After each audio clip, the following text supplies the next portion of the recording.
Maxx Crosby needs a running mate. Yes, the man needs some help. We have been saying it, and I know Chandler Jones was brought in last year, but there was a lot left to be desired. And I think in the 2023 NFL draft, there's a lot of different options, but I think there are 3 right away in the first round that the Las Vegas Raiders could go after right away. And if they don't want to go that route, they can go a lot of others. We'll talk about those in just a second as we give you the 3 answers at edge for the Las Vegas Raiders in the 2023 NFL draft. Now, first one, don't think that this is necessarily going to come as a shock, but yeah, it starts with Will Anderson Jr. Clearly, he's most likely not going to be there. Obviously, he's the number one guy on a lot of people's board right now. So yes, I understand that it might be some people in the comment section saying, "Oh, he's going to be gone. He's probably going to be on a plane to the Cardinals by the time the Raiders get around to picking." You're probably right. Okay, you're probably right. However, we have seen some strange things happen, some strange things fall in the NFL draft, and we don't know. Some things are going to be weird, especially for that first through 3-4 picks in the NFL draft. So after that, yeah, I could see him or Jalen Carter going, or maybe somebody else. We really don't know at this point. There's definitely going to be a run on quarterbacks, and it's definitely going to be a lot of fun. So, but Will Anderson Jr., he's that dude. Clearly having 34.5 career sacks.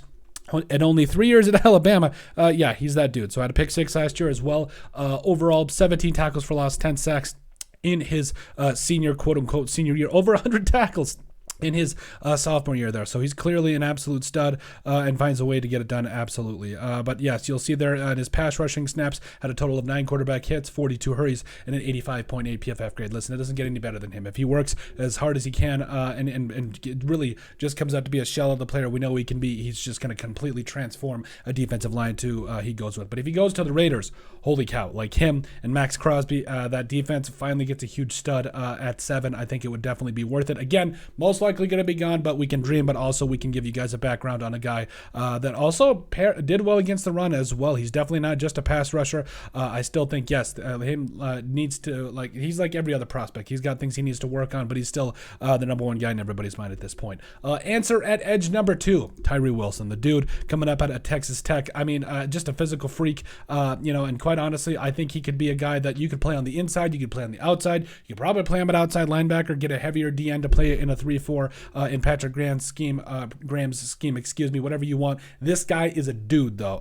Texas Tech, yes, he started out Texas A&M, but overall, his last 2 years there at Tech really found his groove. 7 total sacks in each year, so 14 total, my bad. But overall, 13.5 tackles for loss his junior season, 14 tackles for loss his senior season. Dude just got after it. And I think that he really started to see and really get into himself as just getting into his length, his speed, all that different stuff. With 61 total tackles, you really saw a guy that can hustle and do a lot of different things. He's an absolute stud. I definitely think he needs to be, if he's there at 7, the Raiders need to take a serious look, because can you imagine him and Mad Max absolutely getting after it? It would be a lot of fun. I think he definitely needs to be in a lot of people's consideration. Oh yeah, I forgot to mention the fact that he posted nearly an 80.0 PFF pass blocking or pass rush grade, good Lord help me, on 257 snaps. He literally got 7 sacks as well as 32 hurries on only 200 snaps of action. So this guy with his all his different traits, his long arms, how fast he is, how big he is, he's just an absolute stud. Definitely needs to get the recognition,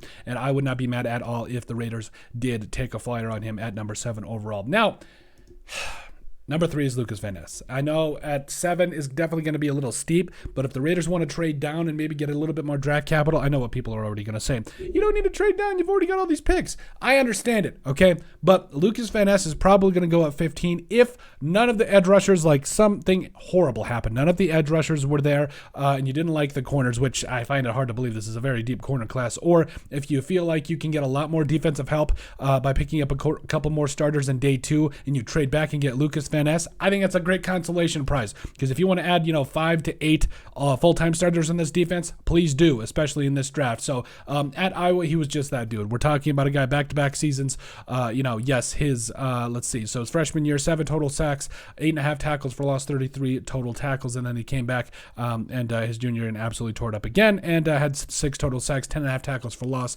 37 tackles. But to me, it's the fact that yes, he's not bad against the run. He's definitely not a liability, but but there's so much more to unlock here. Like literally ran a 4.5 at the combine. Again, could be that linebacker. I would like to see him. I would like to see the Raiders just use him in any capacity. He's super athletic, got great length. He can hold on edge, and he's just scratching the surface of what he can be as a pass rusher. And I'm so excited for a guy like him. There's a lot of things to work with. And if the Raiders do trade down, or if they take him at 7, again, I think it'd be a little bit of a reach. But if they love him that much, they take him at 7. Hey, the Raiders got themselves a running mate for Maxx Crosby, and I would absolutely love it. But those are our 3 answers at edge for the Las Vegas Raiders. You can, but obviously in the second, third rounds, you could go guys like Carl Brooks, Adewale coming up out of Northwestern. He's a fantastic edge rusher. I think he's probably one of the more athletic. He's probably the most athletic guy at really in this draft, other than Will Anderson. So absolute stud there. There's a lot of different edge players, but these 3 guys, I think in the first round, if the Raiders want to take a flyer on him, go right ahead. I think they can do some different things for him. But let us know what you guys think about our 3 answers at edge for the Las Vegas Raiders. Make sure you guys like and subscribe down below. Leave a like and a comment. It helps people find the show. In the description down below, you'll find all of our social media platforms. So give us a like and a follow there. Also remember to give us a listen and sub on iTunes. And finally, if you have anything else you'd like us to cover, send us an email at thesportsbp@yahoo.com or put in the comment section down below, and we would love to cover it. But let us know what you guys think about our top 3 answers at edge for the Las Vegas Raiders in the 2023 NFL Draft.